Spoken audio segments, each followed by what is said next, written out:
AI technology, artificial intelligence. ഇനി നമ്മൾ ജീവിക്കേണ്ടത് ആ യുഗത്തിൽ തന്നെയാണ്. AI ടെക്നോളജി കടന്നു വരുമ്പോൾ ആദ്യം ബാധിക്കുന്ന തൊഴിൽ സെക്ടർ ഏതായിരിക്കും? ചില തൊഴിലവസരങ്ങൾ നമ്മുടെ ഇല്ലാതാക്കാൻ പര്യാപ്തമാണ് ഈ ടെക്നോളജി എന്ന് എല്ലാവർക്കും അറിയാം. എല്ലാവരും അതിൽ ആശങ്കപ്പെടുന്നതുകൊണ്ട്.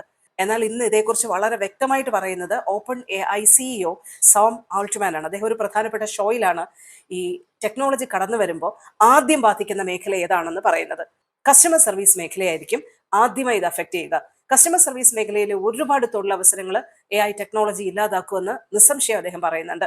പ്രത്യേകിച്ച് ഫോണിലൂടെ, കമ്പ്യൂട്ടറിലൂടെ ആളുകളുമായി ആശയവിനിമയം നടത്തുന്ന ഒരുപാട് തൊഴിൽ മേഖലകളുണ്ടല്ലോ. Banking, telemarketing, customer service agents, അങ്ങനെയുള്ള തൊഴിൽ മേഖലകളെ ഇത് അപ്പാടെ മാറ്റിമറിക്കാൻ പര്യാപ്തമാണ് എന്ന് അദ്ദേഹം പറയുന്നു. ആദ്യം തന്നെ ആ സർവീസ് മേഖലകളിലുള്ളവർക്കായിരിക്കും പ്രശ്നം വരിക, തൊഴിൽ സാധ്യതകളെ ബാധിക്കുക എന്ന് അദ്ദേഹം പറയുന്നു. AI കാലത്ത് അതിന്റെ ചലഞ്ചുകളും നല്ല വശങ്ങളും എല്ലാം നമ്മൾ അക്സെപ്റ്റ് ചെയ്തേ മതിയാവുകയുള്ളൂ എന്നുള്ളതുകൊണ്ട് നമ്മുടെ സ്കില്ലുകൾ മെച്ചപ്പെടുത്തി പുതിയ മേഖലകൾ കണ്ടെത്തുക എന്നുള്ളതാണ് നമുക്കിപ്പോൾ ചെയ്യാൻ പറ്റുന്ന ഒരു കാര്യം. ഇതേ ഷോയിൽ സാം ആൾട്ട്മാൻ വ്യക്തമാക്കുന്ന ഒരു കാര്യം കൂടിയുണ്ട്.